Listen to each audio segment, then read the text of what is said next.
ராஜாதி ராஜ ராஜ மார்த்தாண்ட ராஜ கம்பீர ராஜ குலதிலக ராஜ பராக்கிரம ராஜ வைராக்கிய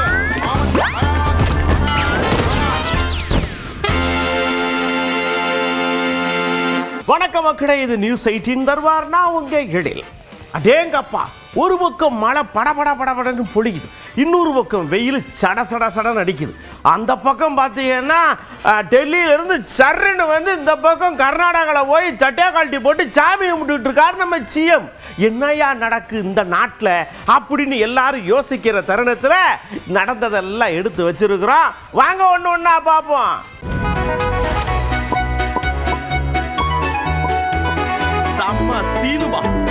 சம சீனுமாக்குள்ள போறோம்.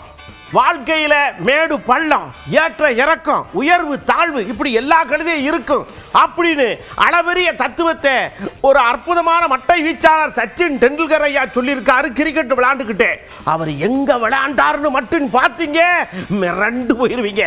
பாருங்க எங்க விளையாடுறாருன்னு.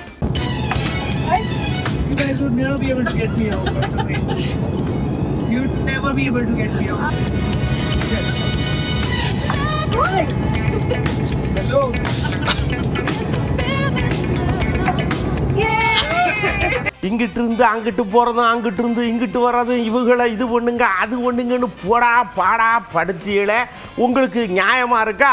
இப்பதான் 21 பேர் கேஸை முடிச்சு வச்சா அதுக்கு உள்ள இங்கிட்டு இவங்களுக்கு என்ன ஆகி போச்சுன்னு பாடுபடுத்து. ஒரு 7 நாள் பொறுங்களேன், மற்ற விஷயத்துல எடுத்து போட்டுருவோம்ரா அப்படின்னு பிரபாகர் ஐயா ரொம்ப விசனப்படுதார். ஒரு முக்கியத்துவம் இல்லை. ஏற்கனவே கொடுக்கப்பட்ட அந்த உத்தரவு அன்றைக்கு நான் வாய்மொழியாக சொன்ன உத்தரவை அது எழுத்துப்பூர்வமாக கேட்டால் எழுத்துப்பூர்வமாக இப்போ கொடுத்து ஆரம்பிச்சாச்சு. அன்றைக்கே நடவடிக்கை தொடங்கிவிட்டது என்று சொன்னேன். 7 நாட்கள் அவகாசம் கொடுத்து அவர்களுக்கு ஏற்கனவே நோட்டீஸ் அனுப்பப்பட்டுள்ளது. ஒரு கேள்வி இல்லை. நீங்கள் அவங்க கொடுத்த மனு அவர்களை பற்றி யார் புகார் அளித்திருக்கின்றார்களோ அவர்கள் என்ன சொன்னார் என்பதை சொல்லி அதுக்கு விளக்கம் கேட்டிருக்கணும். அவ்வளோதான். என்னையா இப்படி நம்மளை போட்டு ரவுண்ட் அட்டி அடிக்காக, ஏன்னா பார்த்து தான் முடிச்சு விடப்படாதா என்ன அப்படின்னு யோசிக்கிற நேரத்தில் கூட இருந்தவளன்னு சொன்னாங்க. நீங்கள் டெல்லிக்கு போயிட்டு வரும்போது இந்த மூகாம்பியம்மன் கோயிலில் போய் சட்டையை கழட்டி சாமியை கும்பிட்டேன்னு வச்சுக்கோங்களேன், எல்லாம் சரியாக போகும். 1 அடியில் வேலை மட்டும் கொடுத்துருக்கன்ட்டாங்க, கொடுத்துட்டு வந்திருக்காரு. இனி எல்லாம் சரியாக போகுமா?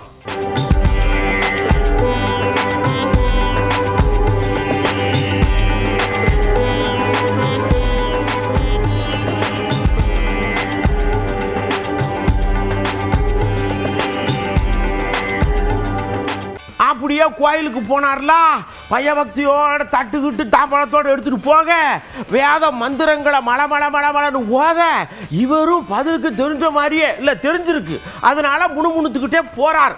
வேண்டுதல் பெருசா இருக்கும் போலுக்கு சங்கடகஸ்தியே ஒன்று நீங்களும் வேண்டிக்காங்க.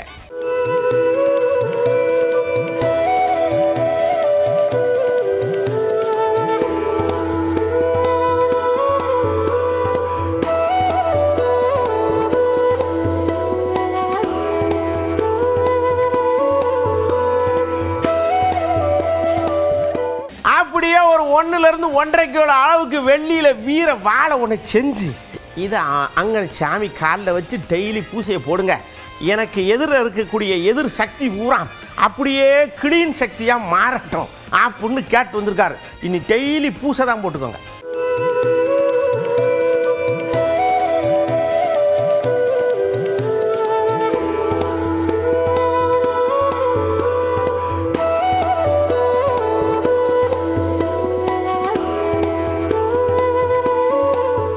அப்படியே வாழை கொடுத்த கையோட இந்த கடுகையும் முன்னி எவ்வளோ கிலோன்னு கேட்கப்படாது, அது ஒரு கைப்பிடி அளவுக்கு வாங்கி கொடுத்துருப்பார் போல் இருக்கு. இதை வாங்கி அப்படியே இந்த சட்டியில் ஓட்ட பட்டான்னு பொரியும்ல, அந்த மாதிரி எங்கள் எதிரிகளுடைய திங்கிங் என்னையெல்லாம் எப்படி அட்டாக் பண்ணணும் அதெல்லாம் திங்கிங்லாம் டப்புன்னு வெடிச்சு போகணும் அப்படிங்கிற மாதிரி வேண்டி கொடுத்துட்டு சர்ன்னு வண்டியில் வந்து நானே வண்டி ஓட்டுதேன்ப்பா, ஃபுல் பவர் என்கிட்ட இருக்குன்னு சொல்லி வண்டி எடுத்துட்டு கிளம்பிட்டார்.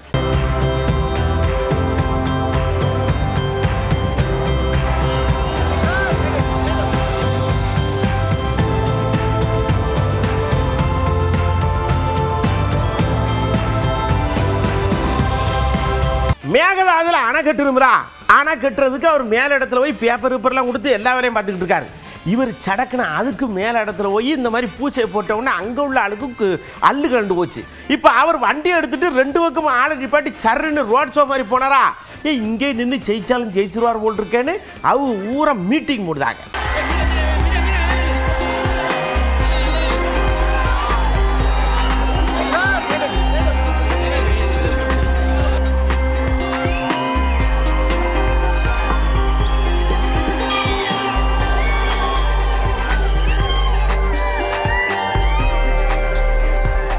அதாவதுங்க இந்த கோயிலில் நீங்கள் தனியாக போய் கும்பிட்டா ஒரு விசேஷம், இந்த பக்கம் போய் குடும்பத்தோடு போய் கும்பிட்டா அது வேற ஒரு விசேஷம். அன்புமணி ஐயா குடும்பத்தோட மாலை ஓட்டு கேரளாவுக்கு போயிருக்காருலா, என்ன வேண்டிக்கிட்டாரோ தெரியலை, ஆனால் நல்ல வேண்டுதலாகவே இருக்குன்னு நம்புவோம்.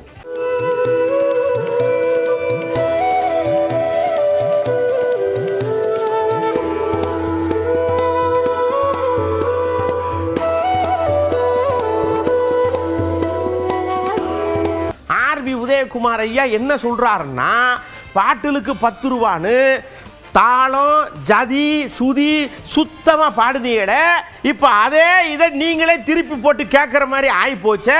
20 ரூபான்னு சொல்லி என்ன செய்ய போறிய அப்படின்னு கேள்வி கேட்காரு ஆர்பி உதயகுமார் ஐயா. யாரையா பதில் சொல்ல ரெடியா இருக்கிய?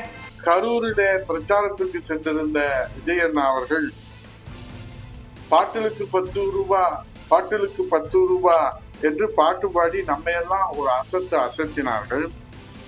நம்முடைய மாண்புமிகு முதல்வர் விஜய் அண்ணா அவர்கள் இப்போதும் பாட்டுலுக்கு 10 ரூபாய், பாட்டுலுக்கு 10 ரூபாய் என்று தமிழ்நாட்டு மக்கள் பாடிக்கொண்டிருக்கிறார்களே, தான் பாடி அந்த 10 ரூபாய் பாட்டை விஜய் அண்ணா அவர்கள் மறந்திருக்கலாம். தமிழ்நாட்டிலே 717 டாஸ்மாக் மதுபான கடைகள் மூடப்படும் என்று அரசு உத்தரவிட்டிருக்கிறது. அதனுடைய முழு செயல்பாடு என்ன? மூடப்பட்டதா, மூடியது திறக்கப்பட்டதா, திறந்தது மூடியே இருக்குமா, மூடியது திறக்குமா என்பதெல்லாம் ஒரு மிகப்பெரிய விவாதம் நடைபெற்றுக் கொண்டிருக்கிற வேளையிலே சம்பந்தப்பட்ட அமைச்சர் இந்த கடைகள் மூடியதுனாலே 11,000 கோடி இழப்பு என்று அமைச்சர், ஏதோ தமிழ்நாட்டிற்கு இந்த கடைகள் மூடியதுனாலே அரசுக்கு வந்த இழப்பு என்று அவர் எந்த அடிப்படையிலே அர்த்தத்திலே அதை சொல்லினார் என்று தெரியவில்லை. தாமோ அன்பரசு ஐயா இன்னொரு விஷயத்தை எடுத்து கண்டுபிடிச்சு சொல்லியிருக்கார்.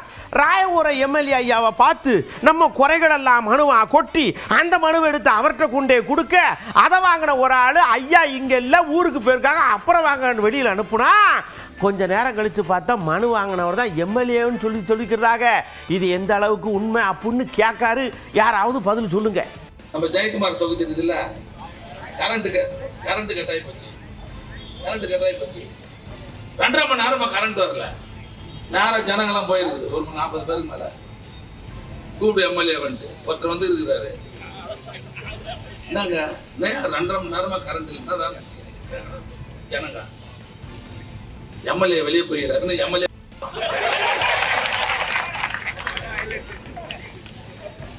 சொல்லுங்க. நான் நோட்டீஸ போட்டு கொடுக்கல, ஊர்ல யார்ட்டையும் வந்து ஓட்டு கேட்கல, போஸ்ட் போட்டா மூஞ்சி போட்டதுன்னு அவனுக்கு தெரியும். நான் மனு கொடுக்கேன், ஏன் மனு நிராகரிக்கப்பட்டு போடுச்சு. நான் மாநிலங்களவையில் போட்டி ஓடுறதுக்கு எவ்வளோ ஆவலோடு இருக்கேன்னு காங்கிரஸ்ல இருந்து ஒருத்தங்க மனு போட்டாங்க.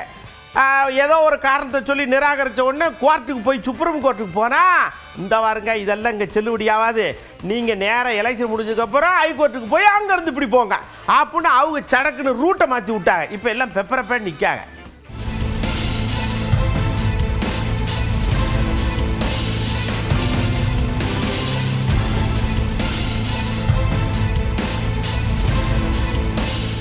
ஐயா எல்லாரும் ஒன்று சொல்லுங்க, நான் அரசியலுக்கு வரணுமா வேணாமா? எங்கள் அம்மா சரின்னு சொல்லியிருக்காங்க அப்படின்னு நம்ம டான்ஸ் மாஸ்டர் ராகவா லாரன்ஸ் வந்து கேட்காரு. அவர் வந்து அங்கே கூடி நல்லது உள்ளதெல்லாம் செஞ்சுக்கிட்டு இருக்காருலா. அவங்க அம்மா முதல்ல கேட்டதுக்கு என்ன சொல்லியிருக்காங்க, அது வந்து வேணாம்ப்பா, நமக்கு அதெல்லாம் வேண்டாம், நம்ம இப்படியே நல்லது செஞ்சுட்டு போயிடுவோம் அப்படின்ட்டு. இப்போ விஜய் ஐயா வந்து சடக்குன்னு முதல்வர் ஆகிட்டாரா? அப்போ அந்த இடம் ரூட்டு நல்லா இருக்க, இதில் போனால் என்னன்னா அவங்க அம்மா பச்சை கொடி கட்டாகலாம். இப்போ மற்றவங்ககிட்ட காட்டுக்கிட்டு இருக்காரு, யாரெல்லாம் கொடி ஆட்ட போறியா அப்படின்னு சொல்லுங்க சடக்குன்னு. இப்போ என்னம்மா சொல்கிற அப்படின்னு கேட்டேன். முதல் முறையாக எங்கள் அம்மா முகத்தில் ஒரு சிரிப்பை பார்த்தேன். ஆமாங்கண்ணா, அந்த புள்ள எல்லாத்தையும் மாற்றிடுச்சு. இவ்வளோ பெரிய வெற்றி அடி வரணும்னு நான் எதிர்பார்க்கலப்பா. ஒரு நல்ல மனுஷன் வந்து பண்ணணும்னு நினச்சா அது வந்து முடியுங்கண்ணான்ற நம்பிக்கை எனக்கு வந்திருக்குப்பா அப்படின்னு அம்மா வந்து சொன்னான். அப்போ என்ன போயிடலாமா, ஓகேவா அப்படின்னு கேட்டேன். போகண்ணா, நீ நினச்ச மாதிரி பண்ணு அப்படின்னு அம்மா வந்து சொன்னோன்னு காலில் சாஸ்தாகமாக வந்தேன். தேங்க்யூ ஸோ மச்மா அப்படின்னு. ரொம்ப ஹாப்பி நான். அம்மா ஓகே சொல்லிட்டாங்க அரசியல் வர்றதுக்கு. இப்போ நான் தாய்க்கு நிகரான்னு நினைக்கிறேன். என் ரசிகர்களை கேட்குறேன், நான் அரசியலுக்கு வரலாமா? இதை பார்த்துட்டு இருக்கிறவங்களுக்கு, இந்த மக்களை கேட்குறேன், நான் அரசியலுக்கு வரலாமா? அந்த தகுதி எனக்கு இருக்கா? நீங்களும் சொல்லுங்க.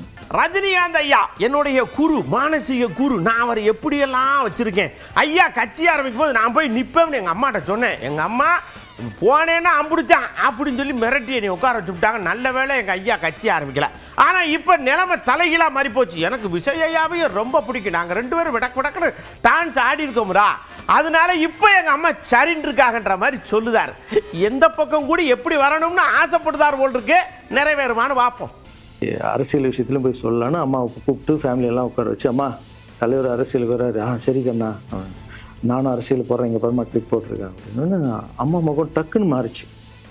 மாறிட்டு ஓகே கண்ணா, ஓகே கண்ணா சாப்பிடலாம் அப்படின்னு எழுந்து போயிட்டாங்க.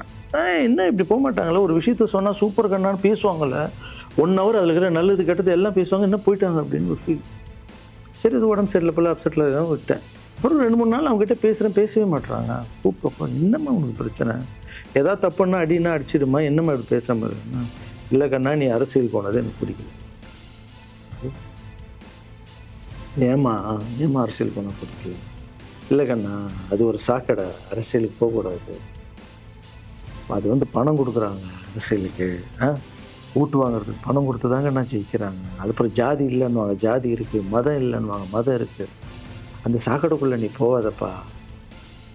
நம்மளுக்கு வாழ்க்கையை ஒளி வச்சு ஏற்றி வச்சவர் தாங்க நம்ம சூப்பர் ஸ்டார். அவர்கிட்ட என்னை கூப்பிட்டு போப்பா, நான் சொல்கிறேன், அவர் ஒரு ஆன்மீகவாதி, அவரும் அரசியலுக்கு வருவானா, இந்த வயசில் நிம்மதியாக இருக்கட்டும், எதுக்கு அரசியல் வர, என்னை கூப்பிட்டு போ, அப்பாயின்மெண்ட் வாங்கி கொடுத்துருந்தாங்க. அப்பாயின்மெண்ட் வாங்கி கூடா. தூத்துக்குடியில் இருந்த கவுன்சிலர் அம்மா, அவங்களுக்கு என்ன தெரியல, ஆட்டாமையில் அழுது புலமுதாவ. ஐயா என்ன குளத்தூருக்கு அவ்வளவு செஞ்சிடையா, இந்த இப்போ தூத்துக்குடி பக்கம் இப்படி செஞ்சுருந்தா உங்களை தோக்க விட்டுருப்போமா? அந்த மக்கள் ஊரை வாங்கி வாயில் ஓட்டுக்கிட்டு ஒன்றுமே பண்ணாமல் இருக்காங்களே, இங்கே என்ன சொல்லுதுன்னு போங்கன்னு அந்த அம்மா அப்படி அழுது. யாராவது தொடச்சு விடுங்க. அவர் மக்களுக்கு செஞ்ச உணர்வு எங்களால் தாங்க முடியலையா. என்னைக்கு தோத்தாரு எங்களால் வெளியே வர முடியல.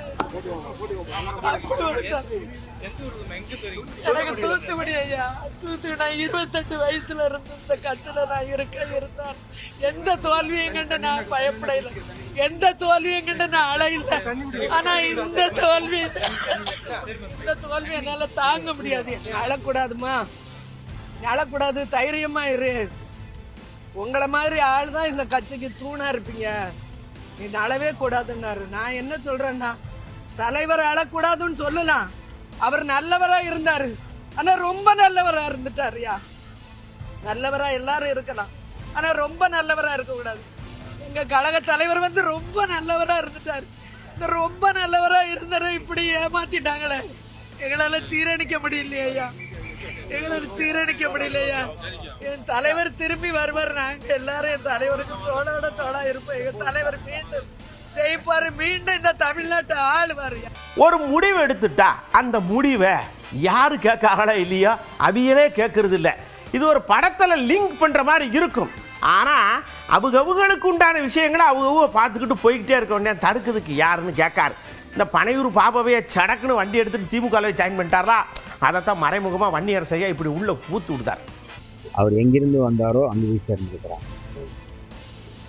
விடுதலை சிறுத்தைகள் இயக்கம்ங்கிறது ஒரு வலிமையான கொள்கை கோட்பாட்டோடு இயங்குகின்ற இயக்கம்.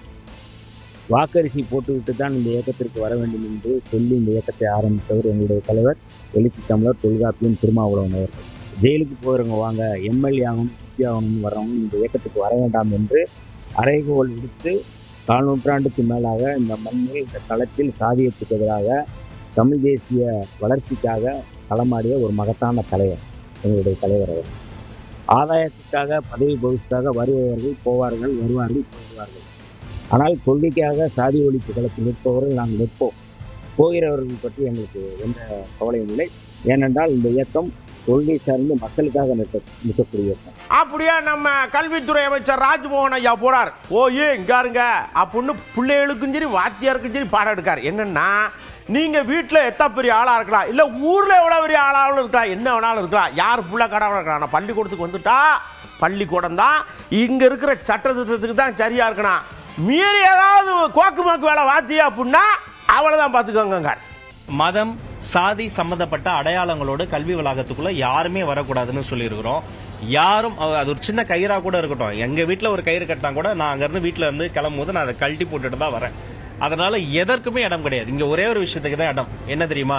சமூக நீதி. இங்கே ஒரே ஒரு விஷயத்துக்கு தான் வாய்ப்பு, என்ன தெரியுமா? அறிவியல். இங்கே ஒரே ஒரு விஷயம் மட்டும் தான் இலக்கு, என்ன தெரியுமா? அடுத்த தலைமுறை போன தலைமுறையை விட இன்னும் கல்வியில சிறப்பாக வரணும்.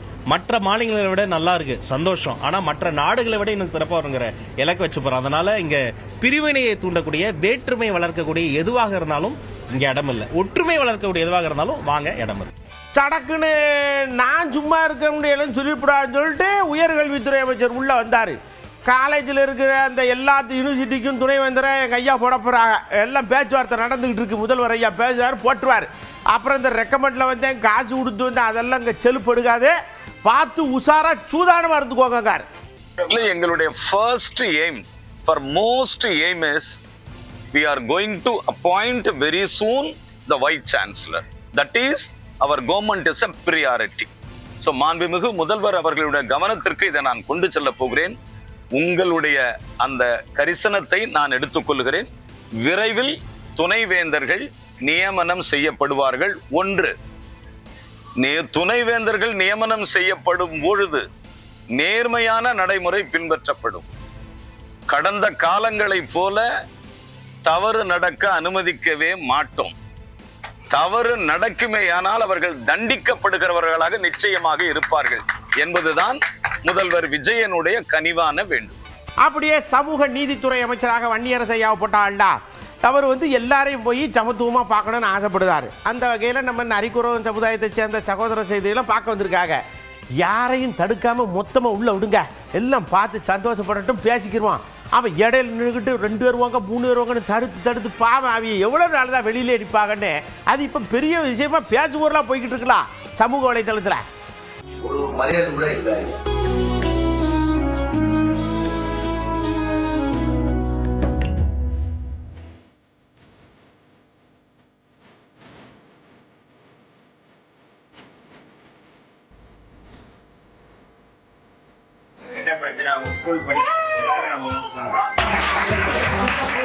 அப்படியே பாருங்க, ஏர்போர்ட்ல வரவேற்பு தடபுடலா இருக்கு நம்ம லிடியன் நாதசுர தம்பிக்கு. என்ன இது அப்படின்னு பார்த்தா, சரி கவர்மெண்ட் சார்பில் கொண்டு வந்துருப்பா அவங்களுக்கு யோசிச்சா நம்ம வைகோயா தான் அங்கே முன்ன கூட்டி நிற்காரு. தம்பியோடைய திறமையை அப்படி மெச்சுறாரு. அதுக்கப்புறமேட்டு எல்லாம் சேர்ந்து உள்ள இழுத்து கொண்டு வந்து விட்டுருக்காங்க. வாங்க எல்லாத்தையும் பார்ப்போம்.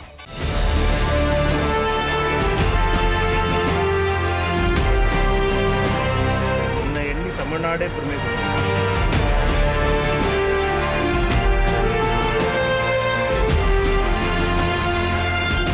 எனக்கு எப்படி சிம்பொனி வந்துச்சு அப்படின்னு நீங்க கேட்பீங்க, உங்களுக்கு தோணும். அதுக்கெல்லாம் காரணம் எங்க தாத்தா இளையராஜா ஐயா தான். ஏன்னா அவருக்கு நான் வேற மாதிரி தானே. அவர் போட்ட மியூசிக்கை பூரா 1லேருந்து இப்போ வரைக்கும் எல்லாம் கரைச்சி உள்ள வாங்கி ஊத்த அது சிம்பொனியாக வெளியில் கொட்டிருச்சு. அதை தான் இப்போ போட்டிருக்கேன். வந்துடும், கேட்டு என்ஜாய் பண்ணுங்க. நாங்கள் இப்போ வரைக்கும் எல்லாம் வாசித்து வளர்ந்த மியூசிக் கற்றுக்கிட்டது எல்லாமே ராஜா சார் கம்போஸ் பண்ணது தான். அண்ட் அவருடைய மாணவன் என்ன சொன்னாங்க 3 வருஷம் முன்னாடி. Of course we are all students of his music. அவருடைய இசைக்கு நாங்கள் எல்லாருமே மாணவர்கள் தான். அண்ட் அவர் இந்த சிம்ஃபனின்ற ஒரு சாப்டர் இங்கே தொடங்கி வச்சுருக்காரு. அண்ட் அதில் அவருடைய மியூசிக் ஸ்டூடெண்ட்டாக நானும் அதை ஃபாலோ பண்ணோம். அவருடைய ஃபுட் ஸ்டெப்ஸில் ஃபாலோ பண்ணி இனிமேல் சென்னையிலேருந்து மட்டும் இல்லை, இந்தியாவிலேருந்து என்ன நிறைய பேர் சிம்ஃபனி கம்போஸ் பண்ணணும் அண்ட் அவருடைய லெகசியை காப்பாற்றணும். அப்படியே திருநெல்வேலியில் ஒரு பரபரப்பான சூழல் ஏற்பட்டு போச்சு. என்னன்னு பார்த்தா, ஒரு ஐயா சிபிஐ ஆஃபீஸர் அப்படின்னு சொல்லி உள்ளே இருக்கார். அங்கிருந்தவங்களுக்கு கொஞ்சம் டவுட் ஆகி போயிடுச்சு. என்ன இவருடைய முக அமைப்பில் சிபிஐக்கு உண்டான எந்த அம்சமும் இல்லையே அப்படின்னு கூப்பிட்டு விசாரிச்சா, உள்ளுக்குள்ள ஒரு ஒரு 10-20 கார்டு வச்சிருக்கார். எந்த ஏரியாவுக்கு போறாரோ அந்த ஐடி கார்டை தூக்கி நீட்டு வரா. இதுல என்ன ஒரு விசேஷம்னா, அண்ணாமலை அண்ணாச்சி இன்னும் கட்சியை ஆரம்பிக்கிறப்ப தான் அனௌன்ஸ் பண்ணியிருக்காரு. அந்த கார்டு முத கொண்டு வச்சிருக்காரு. டெவலப்மெண்ட்டுங்க, எல்லாம் தொலைநோக்கு பார்வை. ஆமா, பார்த்துருங்க.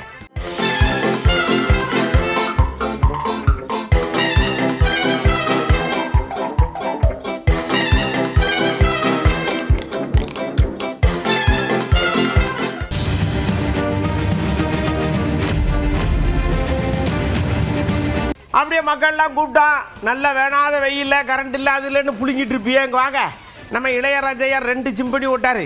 நம்ம தம்பி நாதஸ்வரம் இப்போ ஒரு சிம்பனி ஓட்டிருக்கு. ஆனால் இந்த மற்ற இசையமைப்பாளர்கள், அதாவது ஹாலிவுட்டு பாலிவுட்டு டாலிவுட்டுன்னு இருக்காங்களா, அந்த ஏரியாவில் இதில் யாரும் சிம்பனிக்கு போகாமல் இவங்க மட்டுமே போகிறாங்களே, உங்களுக்கு ஏதாவது அவருடைய மர்மம் தெரியுமா அப்படின்னு கேட்டோம். இசைஞானம் அறிந்தவர்கள் எல்லா விஷயத்தையும் சொல்லுவாங்கள்ல, சொல்லியிருக்காங்க.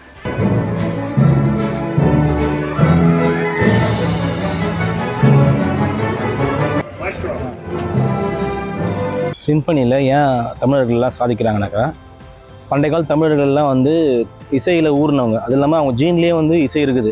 80s 90s எல்லாம் பார்த்தீங்கன்னா இளையராஜா வந்துட்டு நம்ம கர்நாடிக் இசையை, தமிழர்களுடைய பாரம்பரிய இசையை வந்துட்டு அவர் வந்துட்டு பிரேக் பண்ணி வெஸ்டர்ன் இசையை உள்ளே கொண்டு வந்தார். இந்த வெஸ்டர்ன் மோகம் வந்துட்டு நம்ம தமிழர்களை ஆக்குபை பண்ணிடுச்சு. ஸோ முக்கியமான காரணமே வெஸ்டர்ன் மியூசிக்கு நம்ம தமிழர்கள் அதிகமாக விரும்பி கற்றுக்கிறதுனால தான் இந்த சிம்பனி இசையமைக்க முக்கியமான காரணமாக இருந்திருக்கு. ரொம்ப வருஷமாக இந்த சினிமா பாடல்கள் வந்து அந்த ரேஞ்சில் தான் கேட்டிருப்போம் நம்ம எல்லாம், சரி இந்த மக்கள்லாம். இப்போ சிம்பனிங்கிறப்போ இத்தனை பேர் சேர்ந்து வாசிக்கிறப்போ, அது ஹார்மோனிஸ் ஆகிறப்போ எப்படி சவுண்ட் எப்படி இருக்கும் அப்படின்னு ஆர்வத்தில் வந்து ஜனங்க போகிறாங்க. சார், இசைங்கிறது ஒரு சாகரம். அந்த சாகரத்துல இளையராஜா சாரோட படைப்புகள் அனைத்துமே சாகாவரம் பெற்றவை.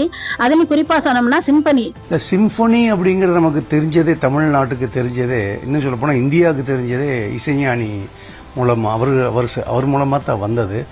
அதுக்கு பின்னாடி இப்போ லிடியன் வந்து ஒரு 2வது ஸ்டெப் எடுத்து வச்சிருக்கிறாரு. நிச்சயமா சொல்றேன், நம்ம தமிழ் இசை இளம் கலைஞர்கள், இப்போ உருவாகிக்கிட்டு இருக்க கலைஞர்கள்லாம் அளப்பரிய திறமை உள்ளவங்களா இருக்காங்க. நிறைய பேர் இதுல இன்னும் உயரம், எவ்வளவோ உயரம் இருக்கு, இன்னும் நிறைய கத்துக்கணும் அப்படின்னு சொல்லிட்டு ரொம்ப ஆர்வம் காட்டுறாங்க. அதுக்கு இந்த சிம்பனி இசை வந்து ரொம்ப எல்லா இசை கலைஞர்களுக்கும் ஒரு முக்கிய முன்னுதாரணமா இருக்குன்னு சொல்லலாம். அதுக்கு காரணம் பாத்தீங்கன்னா நம்மளோட தமிழ் அங்க இருக்கக்கூடிய இண்டஸ்ட்ரியில இருக்கக்கூடிய இளையராஜா மாதிரியான ஒரு பெரிய ஜாம்பவான் அதை போய் பண்றதுனால குழந்தைங்க மனசுல அது வேகமாவே ரீச் ஆகுது. இசையிலே தமிழர்கள் ஆதி காலத்திலிருந்து ஊறி தெளித்தவர்கள். ஆதலால் தான் இந்த தினம் சிம்பனி இசையிலும் சாதனை படுத்திக் கொண்டிருக்கின்றார்கள். இது வந்து தமிழ்நாட்டுக்கு மட்டும் இல்லை, உலகத்தில் உள்ள அனைத்து தமிழர்களுக்குமான பெருமையான விஷயம். இப்போ நம்ம தர்பாரில் பார்த்த விஷயங்கள் இசையோட உங்களுக்கு ரொம்ப அழகாக புரிஞ்சிருக்கும். சரி, அடுத்த தர்பார்லையும் அரசியல் சரி, சினிமா சரி, உஷாரான விஷயங்கள் சரி, எல்லாத்தையும் கொண்டு வந்து கொடுப்போம். பார்க்க வேண்டியது மட்டும்தான் உங்கள் பொறுப்பு. ஓகேவா? அடுத்த தர்பாரில் சந்திக்க வரை உங்களிடமிருந்து அன்போடு விடைபெற்றுக் கொள்வது உங்கள் அன்பு நண்பன்களில். வணக்கம் மக்களே.